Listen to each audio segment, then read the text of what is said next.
ননাইকে অনেক কষ্টে ঘুম পাড়িয়ে আমি আর দিদি বেরিয়ে পড়েছিলাম তাঁতের হাট যাওয়ার উদ্দেশ্যে।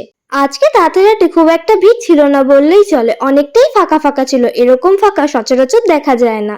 গতবার দিদি যখন এসেছিল এই হাট থেকে একটা শাড়ি নিয়ে গিয়েছিল, সেই শাড়িটা মাসিমার খুবই পছন্দ হয়েছিল। মাসিমা বলেছিল এই শাড়ি আমাকে এনে দেবে, কিন্তু অন্য কালারের।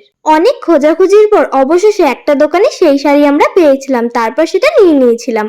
মাসিমা শাড়িটা নিয়ে নেওয়ার পরে দিদি এবার নিজের জন্য শপিং শুরু করেছিল। এখান থেকে একটা কালার দিদি নিয়েছিল, এর সাথে আরো কয়েকটা শাড়ি দিদি নিয়েছিল।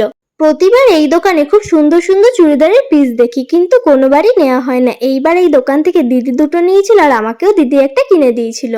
বাড়ি থেকে বেরোনোর আগে দিদি বলেছিল আজকে আমি কিছুই কিনবো না, শুধু ঘুরেই চলে আসবো, কিন্তু এখানে আসার পর দিদি সেই কথাটা একদমই ভুলে গিয়েছিল।